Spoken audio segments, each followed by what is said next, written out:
السلام علیکم ورحمۃ اللہ وبرکاتہ. علی رسولہ الکریم اما بعد فاعوذ باللہ من الشیطان الرجیم بسم اللہ الرحمن الرحیم رب اشرح لی صدری ویسر لی امری واحلل عقدۃ من لسانی یفقہوا قولی. اللہ سبحانہ وتعالی جس پر سلام بھیجے اس کی خوش قسمتی کا کیا کہنا، پھر اس کے لیے کسی قسم کا کوئی غم، خوف اور پریشانی باقی نہیں رہتی. سلام علی ابراہیم. اسی لیے ہم درود شریف میں ہمیشہ آپ کا ذکر بھی کرتے ہیں، اللہم صلی علی محمد وعلی آل محمد کما صلیت علی ابراہیم. تو یہ جو صلیت ہے اس میں صلاۃ اور سلام آتا ہے، علی ابراہیم وعلی آل ابراہیم انک حمید مجید. اللہم بارک علی محمد وعلی آل محمد کما بارکت علی ابراہیم وعلی آل ابراہیم انک حمید مجید.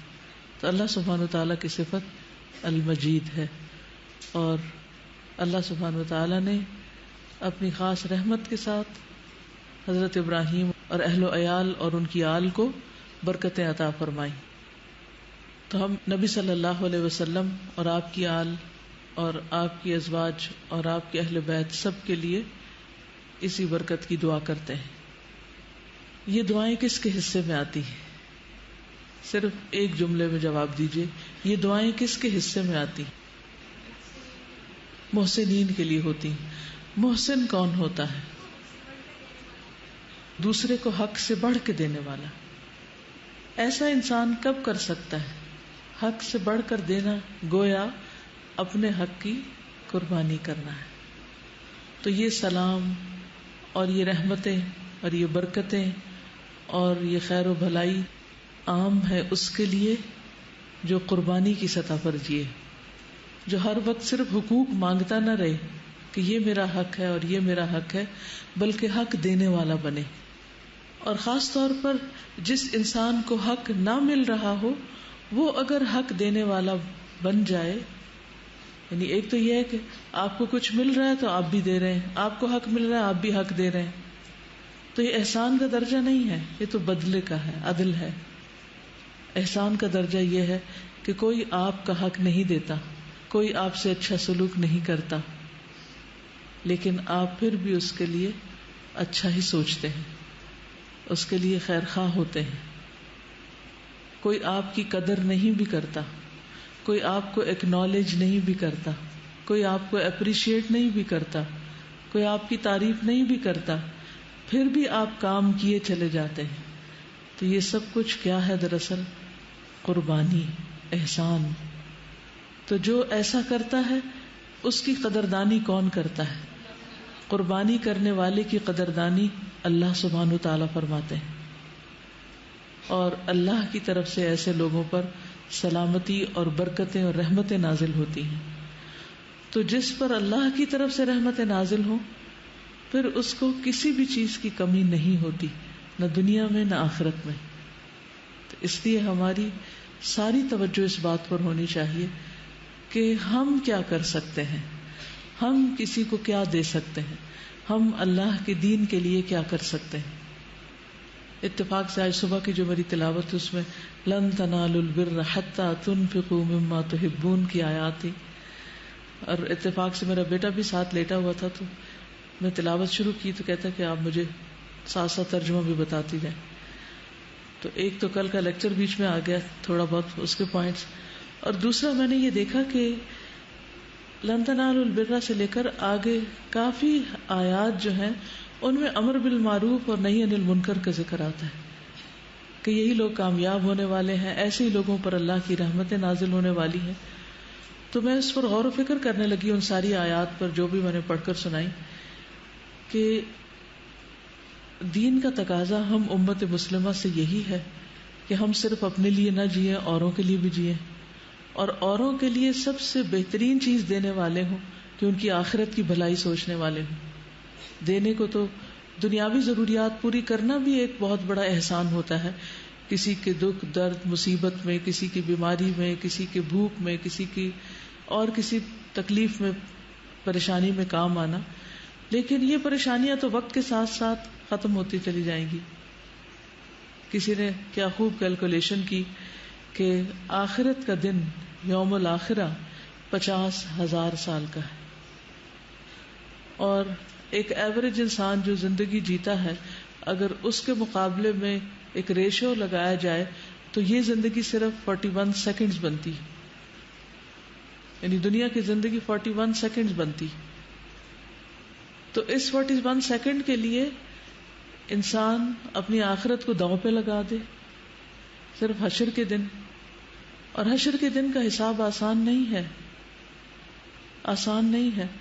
آپ کو معلوم ہے کہ حضرت عبد الرحمن بن عوف کو دنیا میں جنت کی بشارت دی گئی تھی. وہ دوسرے صحابہ کے مقابلے میں مالدار صحابی تھے، یہ بھی معلوم ہے نا سب کو. وہ کہتے ہیں میں مٹی میں بھی ہاتھ ڈالتا ہوں تو وہ سونا بن جاتی. اور ان کا رزق حلال تھا، اور ایسا نہیں تھا کہ وہ اس رزق کو صرف اپنی عیاشیوں پر خرچ کریں، ہرگز بھی نہیں. وہ دوسروں پر خرچ کرنے والے تھے. نبی صلی اللہ علیہ وسلم کی وفات کے بعد آپ کے اہل و عیال کا خیال رکھتے تھے، آپ کی ازواج مطہرات کا خیال رکھتے تھے. اور بھی جنگ تبوک کا موقع ہے تو سب سے زیادہ حضرت عثمان کے علاوہ حضرت عبد الرحمن بن عوف کی کنٹریبیوشن تھی. ہر موقع پر اسلام کی مدد کی. لیکن آپ کو معلوم ہے کہ آپ کے بارے میں نبی صلی اللہ علیہ وسلم نے کیا بتایا کہ وہ گھٹنوں کے بل جنت میں جائیں گے، جبکہ دیگر صحابہ جو فقراء تھے، مہاجرین تھے، جن کے پاس دنیا نہیں تھی، وہ 500 سال پہلے جنت میں پہنچ جائیں گے اور تیزی سے پہنچ جائیں گے. اس مال کا حساب دینا بھی بہت مشکل کام ہے. ہم میں سے ہر شخص یہ چاہتا ہے کہ دنیا میں اس کے پاس بہت بڑے بڑے خزانے ہوں اور بہت سی چیزوں کا مالک ہو، لیکن اس کے ساتھ ہی ہم بھول جاتے ہیں کہ اس کا حساب بھی ہوگا. لَتُسْأَلُنَّ يَوْمَئِذٍ عَنِ النَّعِيمِ، قیامت کے دن ان نعمتوں کے بارے میں سوال ہوگا. تو اگر آج کسی کو مالی پریشانی ہے یا مالی تنگی ہے یا دنیا میں کسی بھی اعتبار سے اسے کوئی قربانی کرنی پڑ رہی ہے، کسی غربت اور فقر اور قرضے تلے کوئی دبا ہوا ہے، تو وہ ہرگز پریشان نہ ہو. یہ دنیا کی زندگی جو چند سیکنڈ کی ہے آخرت کے مقابلے میں، یہ بہت جلد گزر جانے والی، اور وہ دن بہت طویل ہے اور اس کا حساب بھی بہت سخت ہے. تو اسی لیے یہ دعا بھی خاص دعاؤں میں شامل ہونی چاہیے کہ اللہم حاسبنا حسابا یسیرا، اور اللہ ہمیں بغیر حساب کے جنت میں داخل کر دے، کیونکہ جس کا حساب ہوا وہ مارا گیا. تو اس لیے بعض اوقات ہم کسی نہ کسی طرح اللہ تعالیٰ سے ناراض رہتے ہیں یا شکوہ کرتے رہتے ہیں یا اپنی کسی کمی کی وجہ سے پریشان رہتے ہیں اور اللہ کے دین کی خدمت اس طرح نہیں کرتے جیسے کرنے کا حق ہے. تو یاد رکھیے کہ دین سیکھنا اور سکھانا جو ہے یہ محض انفارمیشن کلیکٹ کرنا نہیں ہے. علم اور معلومات میں فرق ہوتا ہے. علم کے 3 حصے ہوتے ہیں. علم میں سب سے پہلا درجہ معلومات جمع کرنا ہے. جیسے آپ لوگ معلومات جمع کر رہے ہیں، کبھی قربانی پہ لیکچر ہے اور کبھی ذی الحج کے عشرہ پر لیکچر ہے اور کبھی کسی اور موضوع پر ہے. یہ ہے انفارمیشن جو آپ کو پاس آن کر دی جاتی ہے کہ یہ لے لیں، یہ کچھ کرنا ہے. اس کے بعد اگلا درجہ یہ ہوتا ہے کہ میرے لیے بھی اور آپ کے لیے بھی کہ اس علم کا امپیکٹ میری ذات پر کیا ہوا، آپ سب کی ذات پر کیا ہوا. کیا یہ جان لینے کے بعد کہ یہ پہلے 10 دن ذی الحج کے بہت قیمتی ہیں، ہماری نیکی کے کاموں میں کوئی تیزی آئی؟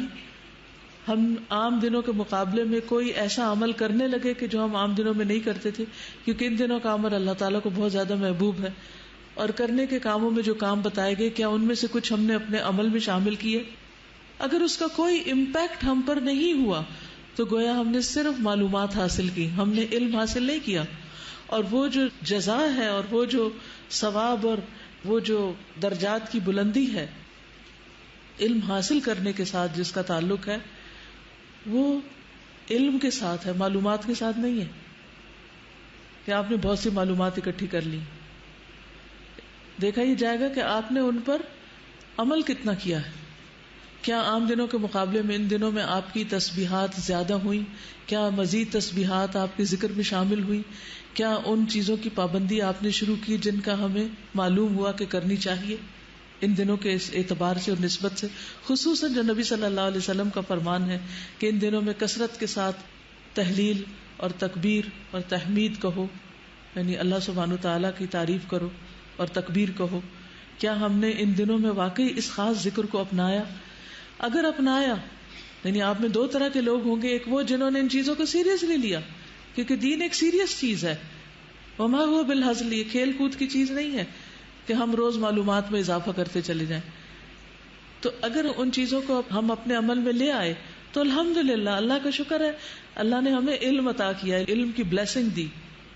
اور علم کا تیسرا درجہ ہے کہ اپنی معلومات اور اپنے عمل سے دوسرے لوگوں پر امپیکٹ ڈالنا، دوسرے لوگوں کو انفلوئنس کرنا. اب اس درجے پر اگر آپ دیکھیں اپنے آپ کو، تو کیا آپ کے عمل سے، آپ کے علم سے، آپ کے طریقے سے، کیا آپ کے گھر والوں پر، آپ کے دوستوں پر، آپ کے ماحول پر کوئی اثر پڑا؟ کیا ان کے اندر بھی یہ چیز آئی؟ کیونکہ میں نے آج کی آیات کی تلاوت اور غور و فکر جو کیا صبح کے وقت، اس سے مجھے تو یہ نظر آیا کہ جب تک میں امر بالمعروف اور نہی عن المنکر نہیں کرتی تو کامیابی مشکل ہے. یعنی یہ علم اور یہ معلومات اور یہ عمل صرف میری اپنی ذات کے لیے نہیں ہے، بلکہ میرے اپنے پیاروں کے لیے بھی ہے، میرے گھر والوں کے لیے بھی ہے، میرے ساتھیوں کے لیے بھی ہے، میرے آس پاس کے لوگوں کے لیے بھی ہے. اور اس امر بالمعروف اور نہی عن المنکر میں اثر جب ہی ہوگا جب میں خود عمل کروں گی. اگر میں عمل نہیں کرتی تو میں کسی کو یہ کہنے کا حق نہیں رکھتی کہ تم بھی یہ تسبیح پڑھو. اگر میں روزہ نہیں رکھتی تو مجھے یہ حق نہیں کہ میں کسی کو کہوں کہ ان دنوں کے روزوں کا بہت ثواب ہے، سارے سال کے روزوں سے بہتر ہے رمضان کے علاوہ، کیونکہ وہ تو فرض ہے نا، اور فرض بہرحال فرض ہوتا ہے. اگر میں خود صدقہ خیرات نہیں کرتی تو مجھے کسی کو یہ بتانے کا حق نہیں کہ میں کسی سے کہوں کہ تم صدقہ خیرات کرو.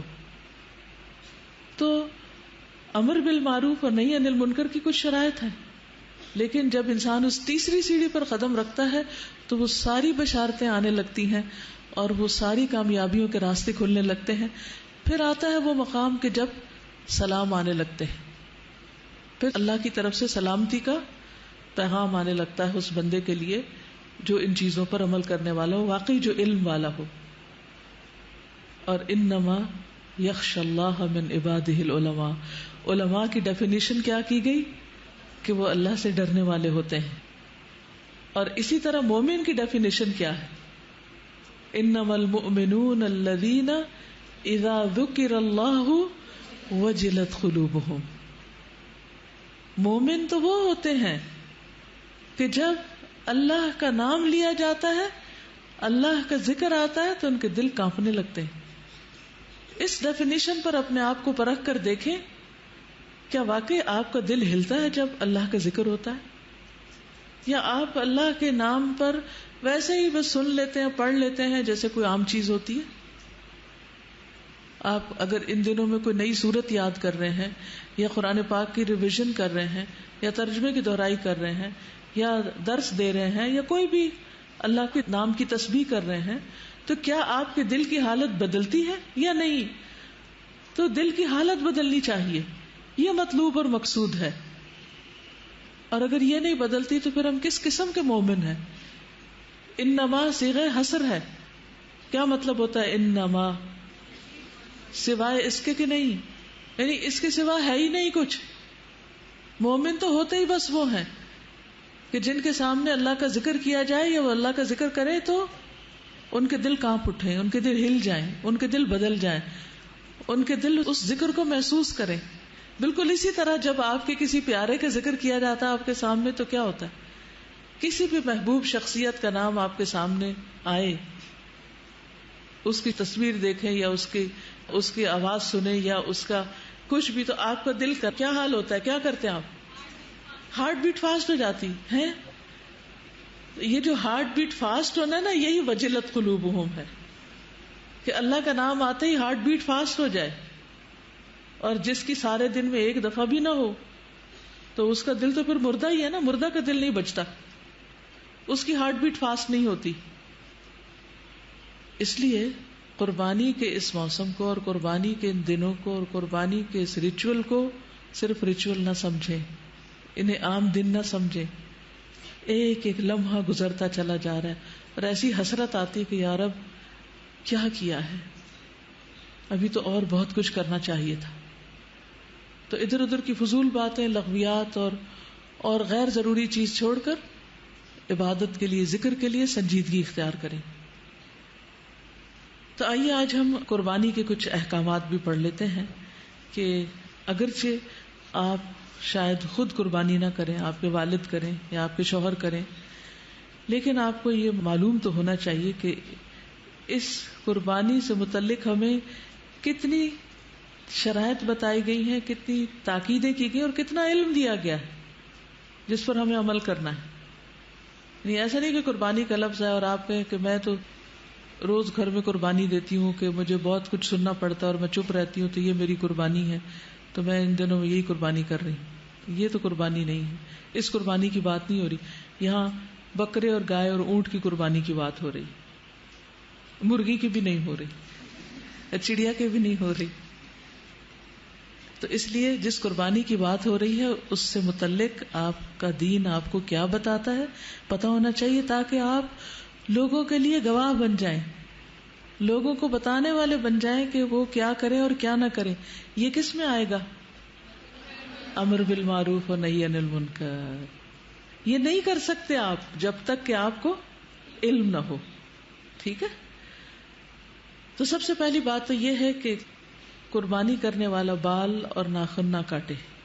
یعنی اگر قربانی کا ارادہ ہو تو ذی الحج کا عشرہ شروع ہوتے ہی اپنے بالوں اور ناخنوں کو نہ کاٹا جائے.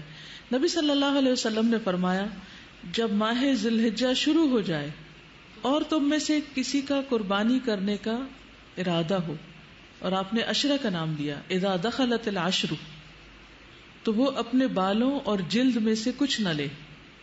بالوں اور جلد میں سے، جلد کا کیا مطلب ہے؟ سکن. یعنی بعض اوقات ناخنوں کے ساتھ کیا ہوتا ہے، وہ چھوٹی چھوٹی جلد اکھڑ جاتی ہے نا، ہوتی، یا ڈیڈ سکن آپ کے جسم پر آ جاتی، تو لوگ مختلف طریقے سے ڈیڈ سکن اتارتے ہیں. تو ان 10 دنوں میں نہ سکن میں سے کچھ لے اور نہ بالوں میں سے. فلا یمس من شعرہ ولا بشرہ شیئا، دونوں چیزیں منع ہے. صحیح مسلم کی روایت ہے. پھر اسی طرح قربانی کا اجر چاہنے والا بھی بال اور ناخن نہ کاٹے. یعنی اگر ایک شخص قربانی نہیں کر سکتا تو وہ قربانی والوں کے ساتھ اجر میں کیسے شریک ہو، وہ قربانی کے دنوں میں کیا کاٹے، اس کے بارے میں آتا ہے. سنن نبی داؤد کی روایت ہے، عبداللہ ابن عمرو ابن العاص بیان کرتے ہیں کہ نبی صلی اللہ علیہ وسلم نے فرمایا مجھے اضحیٰ کے دن عید منانے کا حکم دیا گیا ہے، جسے کہ اللہ عز و جل نے اس امت کے لیے خاص کیا ہے، اس امت کے لیے خاص کیا ہے. ایک آدمی نے کہا فرمائیے کہ اگر مجھے دودھ کے جانور کے سوا کوئی جانور نہ ملے، یعنی ایک میرے گھر میں گائے بندھی ہوئی ہے جس سے میں دودھ لیتا ہوں، اس کو بیچتا ہوں، میرا روزگار ہے، یا بچوں کو پلاتا ہوں، اور وہی ہے تو کیا میں اب اس کو ہی ذبح کر لوں؟ یا بکری ہے اور وہ دودھ دیتی ہے تو اب کیا کروں؟ یعنی آپ کے گھروں میں تو ایسا نہیں ہے، لیکن جن کے پاس اور وہ صرف ایک ہی ہو اور اسی پہ ان کا گزارا چل رہا ہو تو اس کے لیے تو بڑا امتحان ہے نا، کیا وہ بکری ذبح کر دے کہ نہ کرے؟ آپ نے فرمایا نہیں، وہ یہ بکری نہ ذبح کرے، دودھ والی بکری نہ ذبح کرے، بلکہ اپنے بال کاٹ لو. اب قربانی کا دن آ گیا تو کیا کرو؟ بکرا نہیں کاٹ سکتے، کیا کرو؟ بال کاٹ لو، ناخن کاٹ لو، مونچھیں تراش لو، زیر ناک کی یعنی انڈر آرمز اور انڈر لیگز کی صفائی کر لو.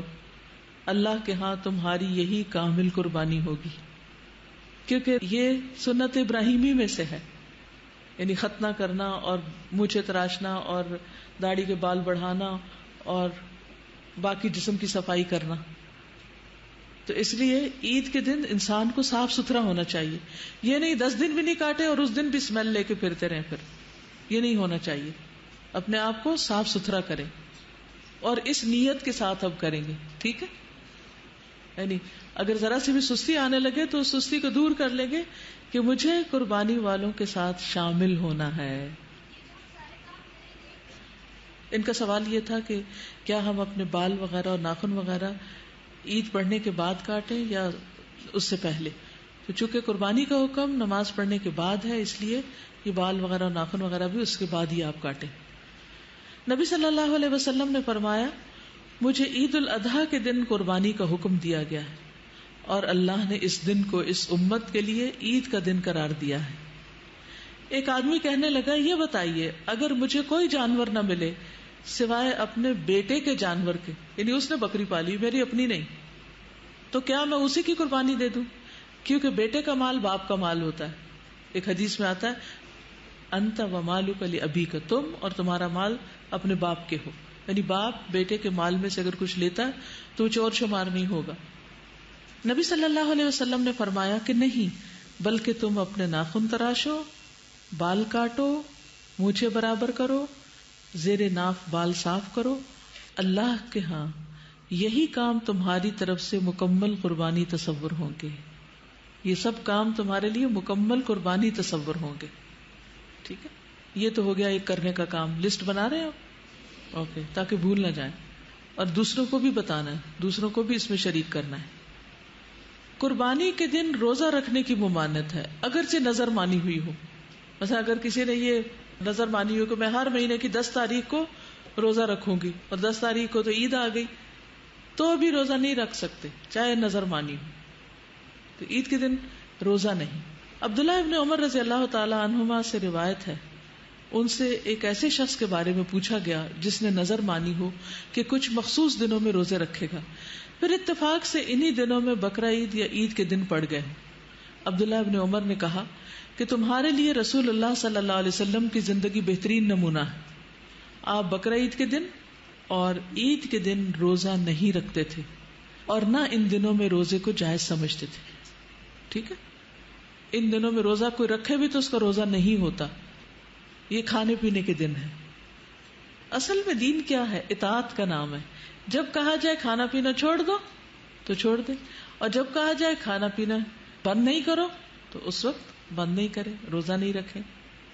ابو عبید بن اظہر کے غلام نے بیان کیا کہ میں عید کے دن عمر بن خطاب کے ساتھ حاضر تھا، انہوں نے بیان کیا کہ ان دنوں میں رسول اللہ صلی اللہ علیہ وسلم نے روزہ رکھنے سے منع فرمایا تھا۔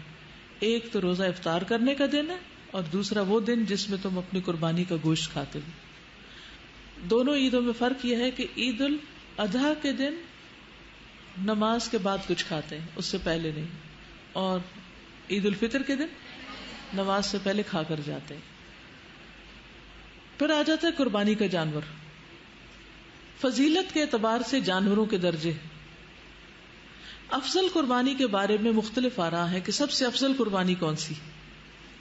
جمہور کے نزدیک، یعنی میجورٹی کے نزدیک، سب سے افضل اونٹ، پھر گائے، پھر مینڈھا، پھر بکری، کیونکہ جس جانور میں سب سے زیادہ فقراء اور مساکین کا فائدہ ہے یقیناً وہی زیادہ بہتر اور افضل ہے۔ اور اس حدیث سے بھی یہی پتہ چلتا ہے کہ اونٹ کی قربانی سب سے افضل قربانی ہے۔ رسول اللہ صلی اللہ علیہ وسلم نے فرمایا، جب جمعے کا دن ہوتا ہے تو مسجد کے دروازوں میں سے ہر دروازے پر فرشتے ہوتے ہیں جو آنے والوں کی ترتیب کے مطابق نام لکھتے ہیں، اور جب امام ممبر پر بیٹھ جاتا ہے تو ناموں والے صحیفے لپیٹ دیے جاتے ہیں، رجسٹر بند کر دیے جاتے ہیں، اور فرشتے بھی آ کر خطبہ سننے لگتے ہیں۔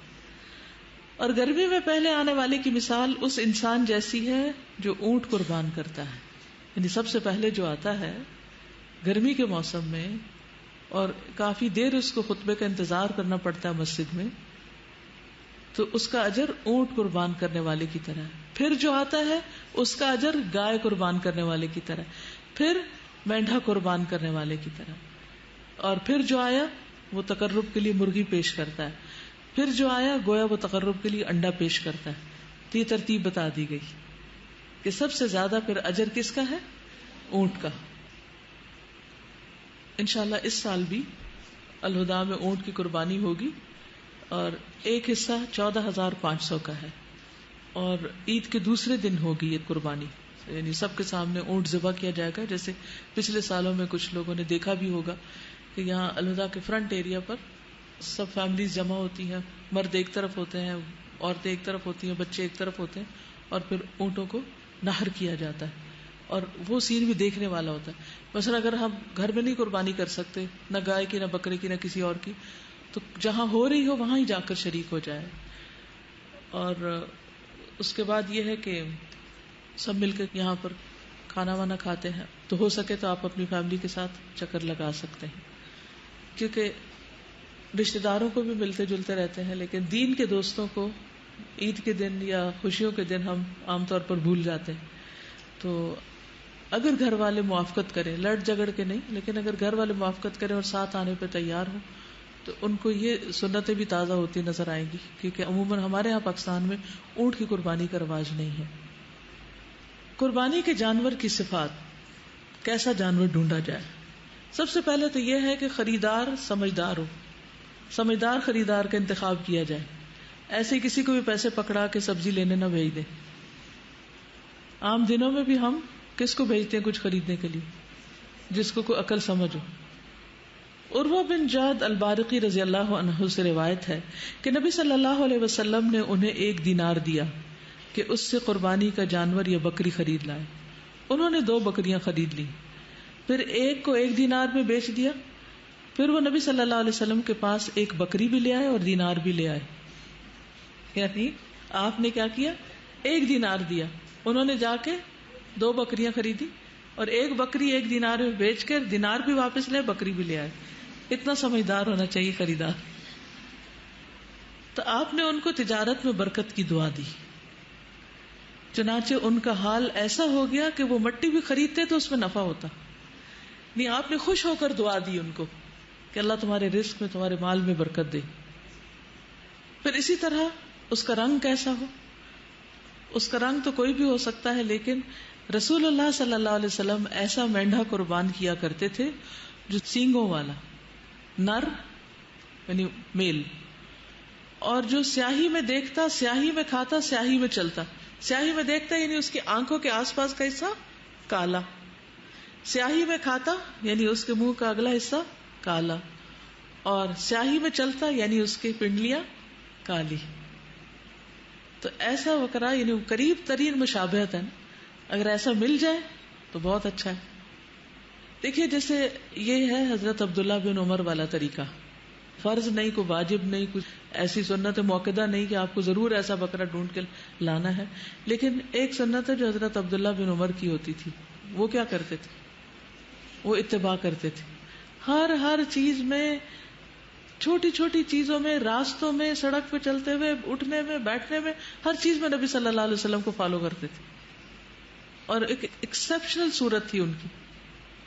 تو وہ ہوتے تو ایسا ہی خریدتے، ڈھونڈ کے لاتے ایسے. لیکن اگر ایسا نہ ملے تو پھر جو بھی ہو.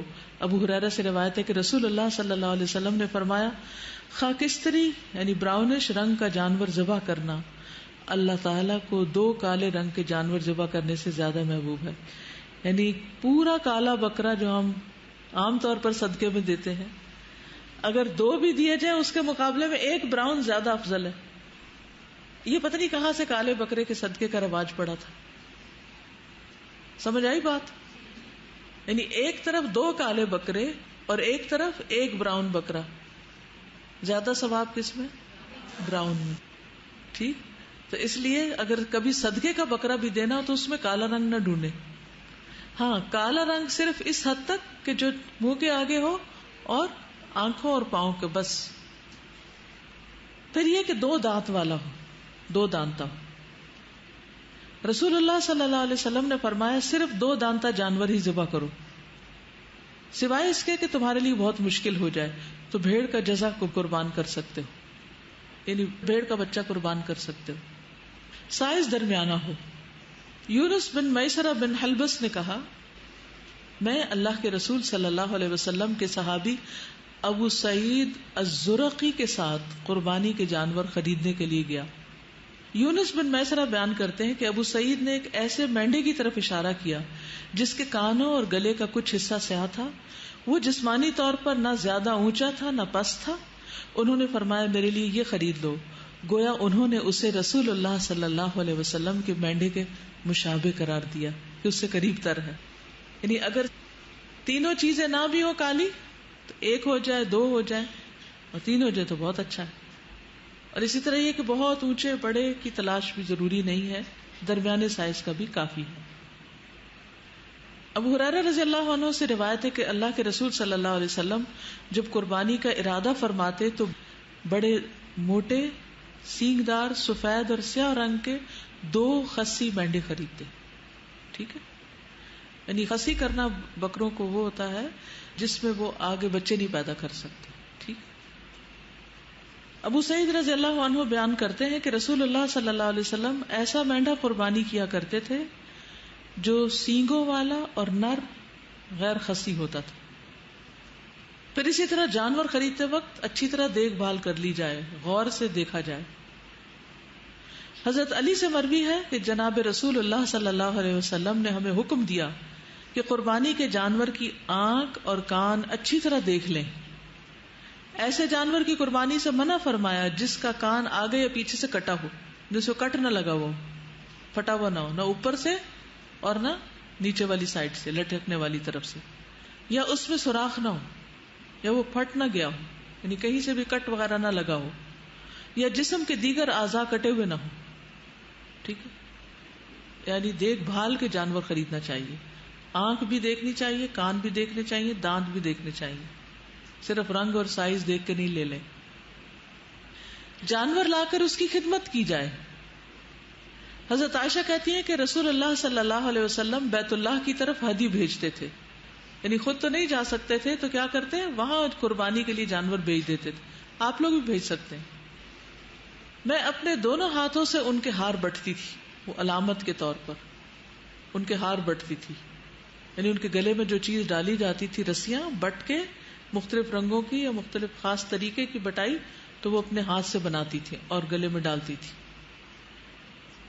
جابر بن عبداللہ سے ہدی پر سواری کے بارے میں پوچھا گیا تو انہوں نے کہا، نبی صلی اللہ علیہ وسلم سے میں نے سنا آپ فرما رہے تھے جب اس کی ضرورت محسوس ہو تو سواری ملنے تک معروف طریقے سے اس پہ سواری کر سکتے ہو. مثلا آپ مکہ بھیج رہے ہیں جانور، آج کل تو لوگ گاڑیوں پہ سواری کرتے ہیں لیکن اس زمانے میں لوگ اونٹوں پہ سواری کرتے تھے. تو اگر اونٹ قربانی کے لیے جا رہا ہے تو اس پہ سواری نہیں کرنی چاہیے. ہاں اگر کوئی اور جانور نہیں ہے تو سواری کر سکتے ہیں اور پھر وہاں جا کر اس کی قربانی بھی کی جا سکتی. پھر کون سا جانور جائز نہیں؟ نمبر 1، عیب دار، جس کا عیب ظاہر ہو. عبید بن فیروز کہتے ہیں میں نے براء بن عازب رضی اللہ عنہ سے سوال کیا قربانی میں کون سا جانور جائز نہیں؟ تو انہوں نے کہا رسول اللہ صلی اللہ علیہ وسلم ہم میں خطبہ دینے کے لیے کھڑے ہوئے، آپ نے 4 انگلیوں سے اشارہ فرمایا کہ 4 قسم کے جانور قربانی میں جائز نہیں. نمبر 1، کانا، آنکھ سے بینگا یا کانا، جس کا کانا پن ظاہر ہو، آنکھ صحیح نہ ہو جس کی، ٹیڑھی آنکھ کر کے دیکھے. نمبر 2، بیمار جس کی بیماری واضح ہو. بعض بکروں کو زکام لگا ہوا ہوتا ہے یا ان کا پیٹ خراب ہوتا ہے. لنگڑا جس کا لنگڑا پن ظاہر ہو، اور انتہائی کمزور کہ اس کی ہڈی میں گودا نہ ہو، یعنی اوپر سے اس کی پسلیاں بھی دکھ رہی ہوں، ایسا جانور قربان نہ کریں. میں نے کہا مجھے ایسا جانور بھی ناپسند ہے جس کے دانت میں عیب ہو، یعنی دانت ٹوٹا ہوا ہو. برا کہتے ہیں جو تمہیں ناپسند ہو تو اسے تم چھوڑ دو مگر دوسروں کے لیے حرام نہ ٹھہراؤ، کیونکہ نبی صلی اللہ علیہ وسلم نے 4 چیزوں سے ہی روکا ہے. پھر اسی طرح ایک اور روایت میں آتا ہے نبی صلی اللہ علیہ وسلم نے سینگ یا کان کٹے ہوئے جانور کی قربانی سے منع فرمایا، یعنی سینگ نہ ٹوٹا ہوا ہو، کان نہ کٹا ہوا ہو. وہ جانور جس کا نصف یا اس سے زیادہ کان کٹا ہوا ہو وہ منع ہے. اگر چھوٹا موٹا کہیں ٹک ٹک لگ گیا تو کوئی بات نہیں. کتنے جانور قربان کیے جائیں، یعنی حاجیوں کے علاوہ. ٹھیک ہے، حاجی تو زیادہ کر سکتے ہیں. نبی صلی اللہ علیہ وسلم نے کتنے کیے تھے؟ 100 اونٹ، جن میں سے 63 آپ نے اپنے ہاتھ سے نحر کیے تھے. کل میں نے ایک ویڈیو کلپ دیکھا جس میں ایک شخص نے کئی اونٹوں کو نحر کیا. اس میں وہ اونٹوں کی پوری لائن جو تھی وہ دیوار کی طرف منہ کر کے کھڑی ہوتی، اور جو قربانی کرنے والا تھا وہ بس باری باری ایک اونٹ کو اس کے سامنے لایا جاتا، اس کو نحر کرتا، پھر اگلے کو کرتا، پھر اگلے. تو اس کو دیکھ کر وہ فوراً کرتا چلا جا رہا تھا. تو میں یہ سوچ رہی تھی کہ نبی صلی اللہ علیہ وسلم کی طاقت تو اس سے بھی کہیں زیادہ تھی، تو آپ کے لیے 63 کرنا کچھ مشکل نہیں تھا. ہماری بازوؤں میں کچھ جان ہے. ہمیں تو اگر کہا جائے نا 63 گلاس اٹھا کے یہاں سے وہاں رکھ دو تو ہم کیا کریں؟ ہم تھک گئے، ہمارے بازو اکڑ گئے، تو بازو شل ہو گئے. تو کتنے بکرے ذبح کرنے چاہیے گھر میں؟ رسول اللہ صلی اللہ علیہ وسلم نے فرمایا، اے لوگو، ہر سال ہر گھر والوں پر ایک قربانی لازم ہے. ہر سال ہر گھر والوں پر ایک قربانی لازم ہے. یہ سب کو اس میں شریک کر سکتے ہیں. ایک بکری کا سب گھر والوں کی طرف سے کفایت کر جانا. عطا بن یسار بیان کرتے ہیں، میں نے ابو ایوب سے پوچھا کہ رسول اللہ صلی اللہ علیہ وسلم کے زمانے میں قربانیاں کیسے ہوا کرتی تھیں؟ انہوں نے فرمایا، ایک آدمی اپنے اور اپنے گھر والوں کی طرف سے ایک بکری قربانی کیا کرتا تھا. اس سے خود بھی کھاتے، لوگوں کو بھی کھلاتے، یہاں تک کہ لوگ فخر کرنے لگے. اور اس طرح تم آج کل دیکھ رہے ہو. اور آج کل بھی لوگ قربانی کے جانوروں پر فخر کرتے ہیں، ہم اتنے کر رہے ہیں، اور پھر ان کو لا کے مینڈوں اور دمبوں کے اوپر عید مبارک لکھتے ہیں، اور ان کو مہندی لگاتے ہیں، اور ان کو پھولوں کے ہار پہناتے ہیں، ان کی تصویر اتار کے فیس بک پہ ڈالتے ہیں. انا للہ و انا الیہ راجعون. یہ کہہ رہی تھی کہ ایک ٹاک شو ہو رہا تھا ریسنٹلی، اس میں ڈیزائنرز نے قربانی کے جانوروں کے دوپٹے بنائے ہیں جن کی قیمت 25,000 اور اس سے شروع ہو رہی ہے. اس سے ایک اور بکرا آ سکتا. اور اب بھی تھر میں، سندھ کے اندرونی علاقوں میں، کئی گاؤں دیہاتوں میں لوگ سارا سال گوشت نہیں کھا سکتے. تو اگر آپ کے پاس ایک اور بکرے کے پیسے تو ان کے لیے کچھ بھیج دیجیے. وہ کہہ رہی ہے کہ کچھ لوگ ان کو چاندی کا زیور بھی پہناتے ہیں، تو پھر بعد میں کیا کرتے ہیں؟ اگلے سال کے لیے رکھ لیتے ہیں، یا پھر وہ بھی ساتھ دے دیتے شو آف کرنے کے لیے کہ وہ بچتا بھی ہوگا ساتھ، سامری کے بچڑے کی طرح. ان کا بس چلے تو سونے کا بچڑا بنا دیں. بنی اسرائیل سے کہیں پیچھے رہیں گے. صحابہ کی سنت بھی یہی تھی. عبداللہ ابن ہشام، جنہوں نے صحابہ کا زمانہ پایا، یعنی تابعی تھے، وہ اپنے تمام گھر والوں کی طرف سے ایک ہی بکری قربانی کیا کرتے تھے. ابو بکر اور عمر رضی اللہ تعالیٰ عنہ کے بارے میں مروی ہے کہ وہ دونوں اپنے گھر والوں کی طرف سے قربانی نہیں کرتے تھے، اس ڈر سے کہ کہیں اسے واجب نہ سمجھ لیا جائے. یعنی ایک میں ہی سب کو شریک کرتے تھے، الگ الگ نہیں کہ یہ امی کی، ابا کی، یہ فلاں کی، فلاں کی. ایسا نہیں کرتے تھے کہ کہیں ایسا نہ ہو کہ ان کے طرز عمل کو دیکھ کر اور لوگ بھی یہ شروع کر دیں. یعنی اتنا سمپل بنایا گیا ہے اس کو تاکہ لوگوں کے لیے مشکل نہ ہو. ایک ہے کہ اتنا تو کرو، اور ایک ہے صحابہ کا عمل کہ اگر ہم نے اسے ذرا زیادہ کیا تو لوگوں کے لیے زندگی مشکل ہو جائے گی، کیونکہ وہ اس بات کو ناپسند کرتے تھے کہ کہیں لوگ ان کے پیچھے نہ چل پڑیں اس ایک نئے کام میں. ابو مسعود انصاری، یہ صحابی ہیں، کہتے ہیں کہ میں خوشحال ہونے کے باوجود اس ڈر سے قربانی چھوڑ دیتا ہوں کہ کہیں میرے پڑوسی یہ نہ سمجھ لیں کہ یہ مجھ پر واجب ہے. تو اب ہماری تو کوئی پیروی کرنے والا نہیں ہے، اس لیے. ابو سریحہ نے فرمایا، میرے گھر والوں نے مجھے غلط کام پر مجبور کر دیا جبکہ مجھے سنت طریقہ معلوم ہے. ایک گھر والے ایک بکری یا 2 بکریاں ذبح کیا کرتے تھے. اب تو اگر ہم ایک بکری کی قربانی دیں تو ہمارے ہمسائے ہمیں بخیل کہتے ہیں کہ یہ بہت کنجوس ہے. یعنی ان کے زمانے میں یہ چیز مشہور ہو گئی تھی، جو ایک کرتا ہے اس نے تو کچھ کیا ہی نہیں. پھر ہے کسی اور کی طرف سے قربانی کرنا. کسی اور کی طرف سے قربانی کرنا، جی ہاں،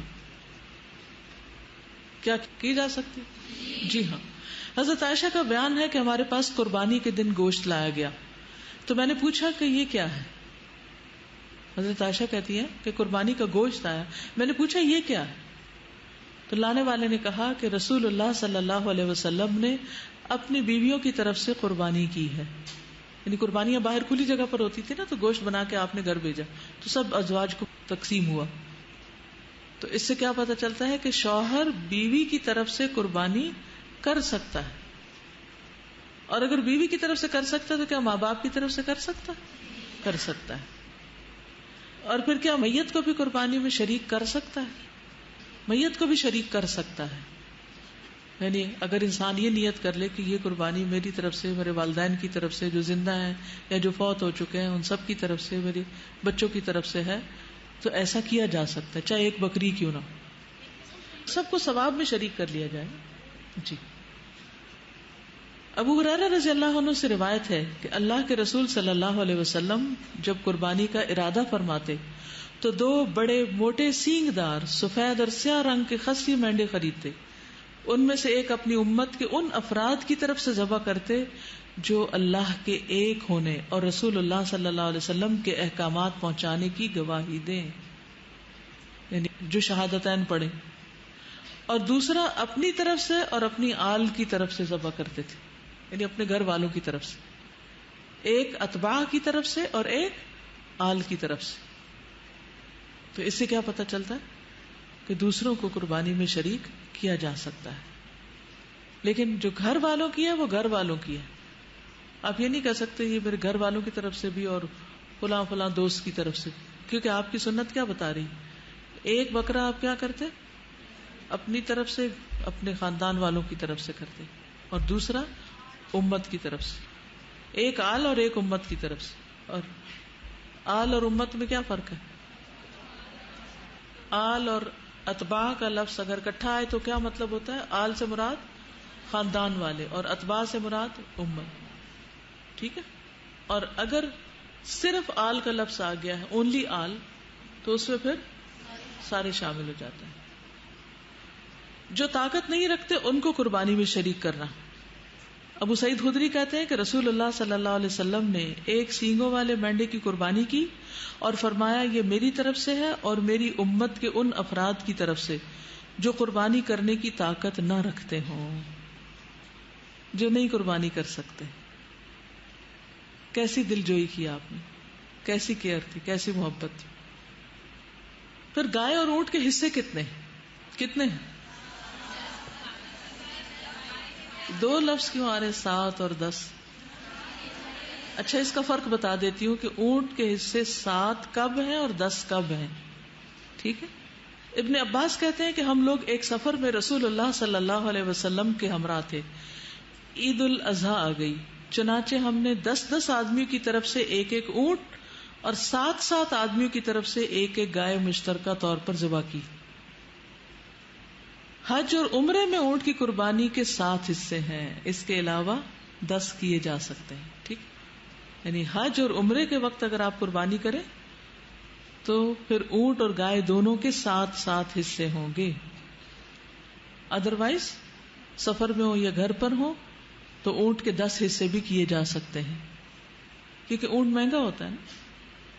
جابر رضی اللہ عنہ سے روایت ہے کہ ہم رسول اللہ صلی اللہ علیہ وسلم کے ساتھ حج کا احرام باندھے ہوئے تلبیہ کہتے ہوئے نکلے تو رسول اللہ صلی اللہ علیہ وسلم نے ہمیں حکم دیا کہ ہم اونٹ اور گائے کی قربانیوں میں 7 آدمی شریک ہو جائیں. ٹھیک ہے. تو اب یہ مسئلہ واضح ہو گیا. قربانی کتنے دن کی جا سکتی ہے؟ پھر اختلاف ہو گیا 3 اور 4 کا.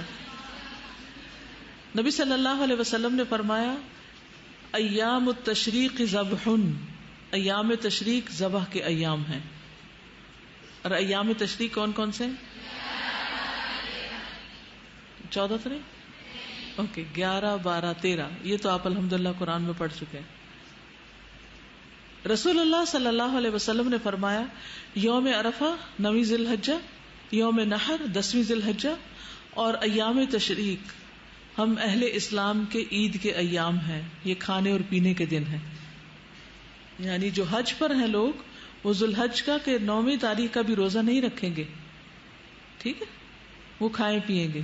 اور 10 تاریخ کو عید ہوگی، اور 10 کے بعد 3 اگلے دن بھی جو حاجی ہیں وہ نہر کر سکتے ہیں یا قربانی کر سکتے ہیں. نبیشہ حذلی رضی اللہ عنہ بیان کرتے ہیں کہ رسول اللہ صلی اللہ علیہ وسلم نے فرمایا ہم نے تم لوگوں کو قربانیوں کا گوشت 3 دن سے زیادہ رکھنے سے اس لیے منع کیا تھا کہ تم سب کو گوشت پہنچ جائے. اب اللہ تعالیٰ نے تمہیں وسعت دے دی ہے، غنی کر دیا ہے، پس کھاؤ، ذخیرہ کرو اور اجر کماؤ. خبردار یہ دن کھانے پینے اور اللہ کا ذکر کرنے کے دن ہیں. تو اس سے یہ پتہ چلتا ہے کہ قربانی کے ایام بھی اللہ کے ذکر کے ایام ہیں، ان میں بھی تکبیرات پڑھتے رہنا ہے. ٹھیک ہے. اور کھانا پینا ہے، روزہ نہیں رکھنا ہے، یہ مطلب ہے. غیر حاجی 9 تاریخ کو روزہ رکھ سکتے ہیں اور اس روزے کا ثواب کیا ہے؟ 2 سال کے گناہوں کی معافی. انشاءاللہ جمعے کے دن جبکہ عرفہ کا دن ہوگا اس دن میں عرفہ کے دن کے بارے میں آپ کو چھوٹی سی ٹاک دوں گی کہ اس دن کی فضیلت کیا ہے اور اس دن میں کیا کیا ہوا تھا، یعنی تاریخی حیثیت تھوڑی سی اور کچھ اذکار وغیرہ. قربانی کا وقت، پہلے نماز پھر اس کے بعد قربانی. جس نے نماز سے پہلے قربانی کی اس کی قربانی نہیں. ابو بردہ کہتے ہیں ایک مرتبہ میں نے عید کی نماز نبی صلی اللہ علیہ وسلم کے ہمراہ پڑھی. پیچھے سے میری بیوی نے قربانی کا جانور پکڑ کر اسے ذبح کر لیا اور کھانا تیار کر لیا. کیونکہ عام طور پہ خواتین کو ہی ہوتا ہے نا کہ جب مرد حضرات گھر آئے تو کھانا پکا ہو. نماز سے فارغ ہو کر جب میں گھر پہنچا تو وہ کھانے کی چیز لے کر آ گئی. میں نے اس سے پوچھا یہ کہاں سے آیا؟ اس نے کہا ہم نے قربانی کا جانور ذبح کر کے آپ کے لیے کھانا تیار کر دیا تاکہ واپس آ کر آپ ناشتہ کر سکیں. میں نے اس سے کہا کہ مجھے خطرہ ہے کہ اس طرح کرنا صحیح نہ ہوگا.